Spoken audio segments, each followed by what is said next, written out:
Ancelotti é um dos maiores treinadores do planeta, e a escalação dele para a estreia do Brasil contra o Equador prova porque ele é um dos mais vencedores do mundo e da história do futebol. Com um time repleto de craques como Anthony Prime, Vini Júnior, Rafinha, Casemiro e outros, Ancelotti tinha um primeiro desafio: escolher 11 jogadores que serão capazes de vencer e convencer na estreia dele, e em um jogo de extrema pressão contra o Equador, onde vencer é obrigação, para eliminar as chances do Brasil ficar de fora da Copa pela primeira vez em toda a sua história. Ancelotti montou um time que só na escalação já passou o recado do que ele quer para a seleção. E agora nós vamos analisar setor por setor e ver os 11 titulares de Ancelotti na busca incessante pelo Hexa. Você está assistindo agora a Análises do Litorânea. Deixe seu like e vamos pro vídeo. A primeira escalação dos titulares do Ancelotti mostra muito do que ele espera para essa seleção brasileira e como ele pretende implementar ali sua filosofia de jogo, mano. Basicamente, o Ancelotti vem de uma escola italiana, né, rapaziada? E meio que por essa escalação você vai ver que o planejamento do Ancelotti basicamente é constituir um sistema defensivo sólido na seleção brasileira, porque ele sabe que se a gente se defender bem, o ataque com os nomes que a gente tem, como Rafinha, Vini Júnior, Anthony Prime e os outros craques da seleção aí, com certeza vão dar conta do recado. Então, o principal problema da seleção, principalmente no jogo contra a Argentina, foi um sistema defensivo que não existiu, a gente foi amassado por eles. Dito isso, vamos para a escalação aqui primeiro do sistema defensivo e a gente vai analisando parte por parte até chegar ao ataque. Fechou? No gol, ele vem obviamente com o nosso querido goleiro Alisson, apesar de ser um cara que particularmente eu também não tenho muita afinidade dele pela seleção, é impossível negar do currículo do Alisson, já foi eleito o melhor goleiro do planeta, atualmente está vivendo uma excelente fase também, antes da eliminação do Liverpool aí pro PSG na Champions. Fez milagre naquele jogo, já tava vivendo uma fase espetacular na Premier League também, né, cara? Foi campeão da Premier League, sendo o sexto goleiro menos vazado da competição, ficando 28 jogos sem sofrer gols. Então, assim, é um cara experiente, já era óbvio que ele ia ser o titular, mesmo ele não tendo tanta simpatia pelas atuações dele na seleção, mas aí, considerando as opções, né, por exemplo, o pessoal falou do Hugo e tal, mas, mano, pra um jogo desse tamanho, contra o Equador, onde a seleção precisa vencer, a gente vai ver que o Ancelotti optou por jogadores mais experientes, até pra suportar essa pressão. Você estrear pela seleção como o Hugo num jogo desse, cara, eu acho desnecessário. Então, obviamente, o Alisson vai ser o titular e todo mundo já esperava.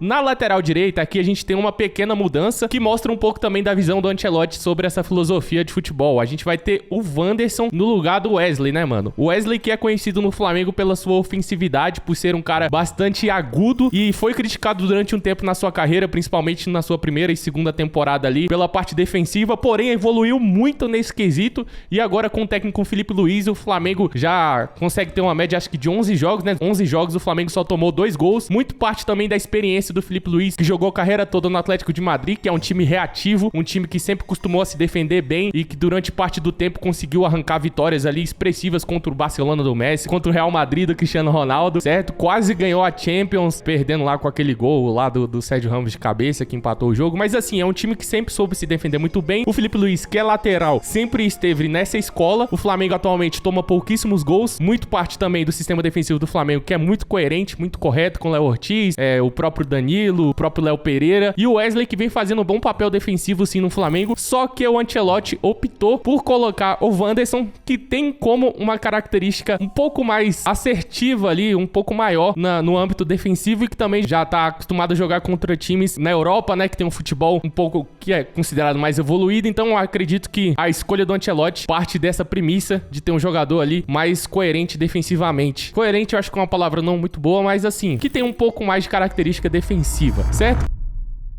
Agora, na zaga, a gente vem com o Marquinhos, que, pô, entra no mesmo caso do Alisson ali. Provavelmente algum de vocês não tem uma simpatia muito grande pelo Marquinhos na seleção. Só que, pô, mano, é um cara que acabou de ganhar a Champions no PSG, que fez história numa campanha com a maior goleada, a maior vitória da final da história da Champions, né? Um PSG que tem uma formação ali, um modo de jogar, uma forma tática excepcional, com o Marquinhos sendo peça fundamental nas mãos do Luiz Henrique aí, onde ele consegue dar uma qualidade de saída gigantesca. Então, assim, você falar que o Marquinhos, você não gosta dele na seleção, eu acho que assim, não vou criticar, mas você falar que o Marquinhos não deve ser titular aqui, eu acho que é loucura, porque por tudo que ele vem fazendo, a gente sempre bate na tecla de que seleção é momento e não tem ninguém com momento melhor que o Marquinhos, cara. Assim, analisando o Marquinhos como jogador, sempre achei que ele tinha uma qualidade técnica apurada, sempre achei que ele tinha nível de seleção, apesar de também não ter aquela identificação toda com ele vestindo a amarelinha. Só que, mano, nas mãos do Luiz Henrique, esse cara virou um monstro com qualidade de saída de bola, pô. O cara é frio, o cara tem muita qualidade pra sair jogando, pra fazer lançamentos. Então, assim, né, ao invés de criticar, a gente tem que agradecer, apesar de tudo, o privilégio atualmente, considerando todo o momento da seleção, com a saída do Thiago Silva, que foi o nosso maior zagueiro durante muitos anos aí, e a gente tem um cara que vive uma fase como a do Marquinhos, né? Apesar de concordar com a maioria de que na seleção ele não consegue ser o que ele é no PSG. E aí, a gente tinha uma dúvida, quem seria o parceiro do Marquinhos, né? Saiu a primeira escalação, onde poderia ser o Danilo, né? Que é um cara bem mais experiente também. E aí a gente vê qual é o pensamento do Ancelotti aí pra esse sistema defensivo. Mas, aparentemente, o Ancelotti vai vir com o Alexandre Ribeiro, cara. Que é um cara que enfrentou o Real Madrid na vitória do Lille sobre o Real Madrid na Champions. Então, provavelmente, é o cara que o Ancelotti viu jogando e falou, pô, esse moleque é bom. Os números deles no Lille são números excelentes. É um cara muito forte, muito alto, tranquilo na saída de bola. E aí a galera pode falar, pô, mas e o Léo Ortiz? O que acontece? A dupla de zaga ali, Marquinhos e Léo Ortiz, teria muita qualidade de saída, mas eu acho que perde em força. Força física, jogada pelo alto, apesar do Léo Ortiz ser muito bom, a característica principal dele é ser o 10 da zaga ali, né, que o próprio Zico disse, tem muita qualidade pra sair jogando também. Na última partida do Flamengo, achou um passe pro Arrasca de trivela, coisa linda, né, um cara extremamente inteligente com a bola no pé, poderia até ser volante aí, parece muito Rodrigo Caio quando jogava, mas enfim, eu acho que ele optou pela escolha do Alexandre Ribeiro, pela força, pela velocidade, por ser um cara mais alto, mais físico, e eu entendo aí eu entendo não, né? Quem sou eu pra questionar o Ancelotti? Mas eu consigo entender o raciocínio do Ancelotti pra formar essa zaga. E pra lateral esquerda a gente teria duas opções, né? Que é o Alexandro, que joga no Flamengo, e o Calvo Augusto, que tá na Inter de Milão, mas não é titular. E aí ele escolhe o Alexandro justamente por ser um jogo contra o Equador, que é um jogo de extrema pressão, onde a seleção precisa vencer, e aí você precisa de jogadores cascudos, né, mano? O próprio Alexandro jogou muito tempo na Juventus, que é um futebol italiano muito pegado, de muita força física, muito embate. É um jogador que já tá caminhando pro seu fim de carreira, mas ainda tem muita qualidade, tem muito a entregar. Dependendo de como o Ancelotti montar o sistema tático da seleção, não vai sobrecarregar muito ele, então talvez não seja um lateral que vai subir tanto, talvez o Wanderson vai subir mais. Então eu gostei ainda assim da escolha do Alexandro aqui, fechando esse nosso sistema defensivo. No meio-campo, que é o nosso setor mais frágil aí da seleção brasileira, mano, já era de se esperar desde o momento que foi anunciada a convocação do homem, do nosso cara de bolacha, cara redonda, cara de doblô, Casemiro na volância. O Casemiro é aquele cara, irmão, só de citar o nome dele na convocação, eu acho que é um sentimento que envolve todos os brasileiros, né, mano? Você fala, pô, Casemiro tá ali, já dá aquele... Não, é o Casemiro, pô. Ah, 1 pra 1, tal. O cara saiu 1 pra 1, se driblar, vai sair cara a cara o goleiro. Mas é o Casemiro? Você fica... Ah, é o Casemiro, ele não vai conseguir passar, tá ligado? Então, pra mim, o Casemiro passa essa sensação de tranquilidade. O cara que vem vivendo uma ótima fase, conseguiu recuperar o seu futebol lá no Manchester United, né? E assim, mano, o Casemiro, ao contrário dos outros, que tipo Marquinhos, tipo Alisson, que você pode ter, tipo assim, pô, esse cara joga muito por clube, mas pela seleção nunca foi lá a grande coisa. O Casemiro é completamente ao oposto, mano. O Casemiro sempre jogou muito pela seleção, é um pitbull, um cara que passa muita segurança, e muito provavelmente na Copa de 2018 a gente não teria sido eliminado se ele tivesse em campo, porque o Fernandinho entrou, meteu o gol contra, e depois ali no meio campo o Lukaku dá uma girada lá no meio campo, que se fosse o Casemiro tinha aleijado ele ali mesmo, rasgado as duas pernas dele, e não deixava ele entregar a bola pro De Bruyne. Então o Casemiro na Copa de 18 e de 22 jogou muita bola, sempre foi um cara excepcional, sempre vestiu muito bem a camisa da seleção, sempre passou segurança. Então não tem o que falar do Casemiro, mano. Monstro, absurdo aqui a convocação dele e a escolha do Ancelotti, né, mano? Pra fechar aí o próximo jogador ali da trinca ou do quarteto de meio campo, a gente vai falar disso daqui a pouco. Obviamente, ele veio com o Gerson. O Gerson que na seleção vem jogando muita bola, no Flamengo também joga muita bola. Eu só tenho uma crítica pra fazer do Gerson, não é defensiva. Ele tinha que evoluir com a perna direita também, sabe? O Gerson tem muito costume de puxar pra perna esquerda. A bola chegou aqui cara a cara com o goleiro. Se caiu na direita dele, ele vai buscar um passe, ele vai buscar puxar pra esquerda pra depois bater. Essa é a minha única crítica ao Gerson. De resto, eu acho ele absurdo defensivamente, ofensivamente. É um cara experiente, já ganhou Liberta com o Flamengo aí, cansado de jogar jogo difícil. Antigamente no Flamengo ele meio que dava umas assumida assim em jogo grande. Hoje em dia ele assume a responsa no Flamengo. É um cara coerente, jogou muito na seleção, vem jogando muito na partida contra a Colômbia. Quando ele se lesiona, eu tava lá no estádio, acabou o meio-campo do Brasil, acabou. A Colômbia subiu ali, marcando pressão, às vezes com 2 linhas de 4. Lá ele, se você fosse treinador, tu faria 2 linhas de 4? Responde aí. Mas assim, mano, falando sério agora, é um cara que não tem dispensa apresentações na seleção, que vem se firmando cada vez mais como esse cara que vai ser o titular e que é de segurança do treinador. E aí, ao lado dele, pra formar essa trinca, né, que eu vou falar disso daqui a pouco, a primeira escalação que surgiu no primeiro treino do Ancelotti foi com o Andreas Pereira, mano. Só e quando saiu essa escalação, eu fiquei maluco. Porque eu acho o Andreas Pereira muito craque. Eu sei que, pô, a galera vai falar, craque era o Zico, era o Pelé. Mas assim, eu acho ele muito bom jogador. Ele entrega algo que falta na seleção pra mim, que é criatividade nesse meio campo. Na primeira escalação, no lugar do Gerson, também teria a opção de estar o Andrei. Só que, se você analisar todos esses jogadores com características individuais, nenhum tem o que o Andreas tem, no sentido de o Andreas consegue ser mais criativo, ele bate muito bem na bola, mas também ele consegue enfrentar 1 pra 1, sabe? Ele consegue ter uma jogada individual, uma inteligência ali que eu considero que os outros não têm como característica principal. Então, quando saiu essa escalação com o Andreas, eu achei muito bom, mano. Até porque ele foi convocado pra entregar isso, né, que a seleção precisa. Mas, apesar de muita galera associar o Andreas àquela entregada pro Palmeiras na Copa de Libertadores de 2021, o Andreas Pereira naquela final era o melhor jogador do Flamengo. Ele foi o melhor jogador do Flamengo durante toda aquela competição. Depois ele volta, né, lá pro Fulham e destrói antes da lesão. Tava voando, foi eleito o melhor meio-campo da Premier League naquela temporada. Então eu considero o Andreas Pereira um excelente jogador.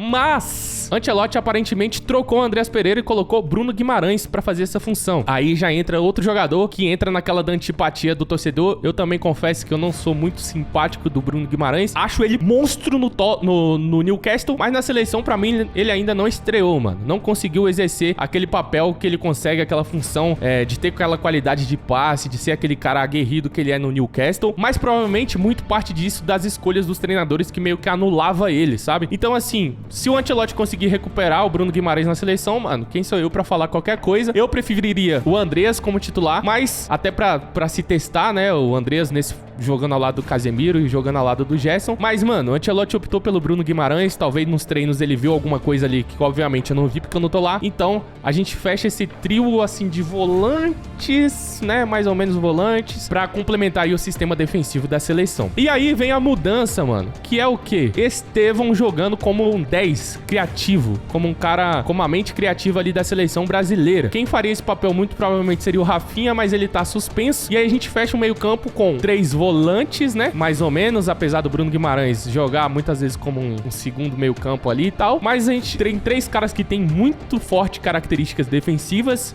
O Bruno Guimarães tem mais qualidade ofensiva ali, mas o Gerson também é bem híbrido, consegue fazer as duas funções. E aí, pra ser aquele cara mais criativo no meio campo ali mesmo, pra ser o falso 10, o cara que joga atrás do atacante, Ancelotti optou pelo Estevão, mano. E aí, por que ele opta pelo Estevão e não opta por jogar num 4-3-3, por exemplo? Um dos maiores problemas da seleção, até na partida contra a Argentina, e isso é do cenário mundial, mano. Hoje você não pode se permitir ter 2, 3 jogadores que não marcam, por exemplo, que não tem característica de marcação. Muita gente fala, pra mim o ataque da seleção tinha que ser Vinícius Júnior, Pedro tinha que ter sido convocado e Antony. Só que, cara, apesar do Antony até voltar um pouco pra marcar ali e tal, o Vinícius Júnior odeia. A gente já viu no Real Madrid que ele dá um migué pra caramba. Tem vezes que ele não faz isso. Parte do insucesso, né, da falta de títulos do Real Madrid nessa temporada, vem pela chegada do próprio Mbappé mesmo, porque aí você vê na prática isso que eu acabei de falar. Você tem Vinícius Júnior, Mbappé que gosta muito menos de marcar, e aí na ponta às vezes tem o Rodrigo que também não gosta de marcar, então sobrecarrega muito o meio campo e sistema defensivo do time. Então o Ancelotti optou por jogar com 2 atacantes. Antony vai pro banco, até pra ter mais firmeza aí no sistema defensivo. Então a gente vê nos trabalhos do Ancelotti, tanto na Juventus, quanto no Milan, quanto no Chelsea, depois na primeira passagem dele no Real Madrid, onde ele pensa assim, é italiano, né, mano? Então ele pensa, pô, primeiro vamos preocupar em não tomar gol e o resto a gente se vira. Então meio que essa é a mensagem que ele passa nessa escalação. E aí ele vem com Estevão ali fechando esse meio campo, né, pra ser um cara mais criativo, no lugar do Rafinha. Quando o Rafinha voltar, com certeza o Rafinha vai ser o titular, mas a Rafinha tá suspenso. E aí ele vem pro ataque com Vinícius Júnior, que é óbvio, né, nosso melhor jogador aí,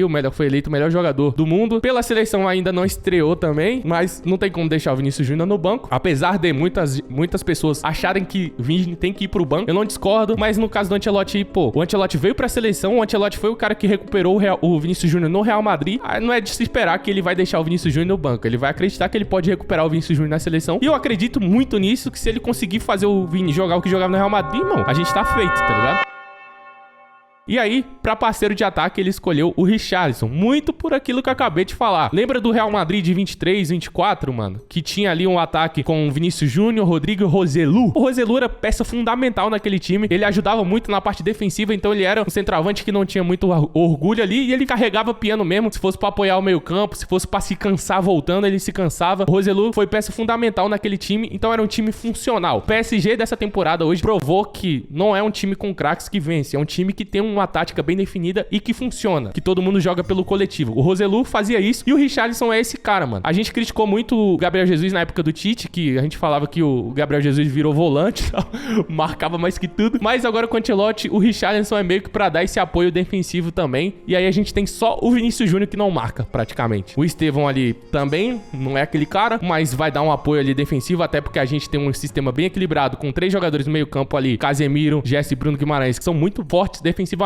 E a gente vai ter um time bem equilibrado e provavelmente a gente consiga ter uma certa facilidade aí contra o Equador. Só que eu não acho que a gente vai golear, né? Se a gente vencer 1x0, 2x0 hoje, ou quinta-feira, pra mim tá excelente, mano. O importante é vencer e depois a gente se preocupa com grandes vitórias. Mas essa é a minha análise da escalação da seleção. Espero que você tenha gostado. Foi um vídeo diferente aqui de análise. Vocês estão conhecendo um lado meu que vocês não conheciam lá, ele 1000 vezes. Mas trazendo análises aqui pra vocês. Se você gostou desse vídeo, desse conteúdo, te espero no próximo vídeo. Fechou, minha rapaziada? Foi um vídeo diferente, depois volta aqui a programação normal do canal, com aqueles vídeos mais bem elaborados, mas pô, de vez em quando é bom trazer essas análises aqui. Se você gostou, trago mais vezes, comenta aí e é nóis. Tamo junto, até a próxima. Fui!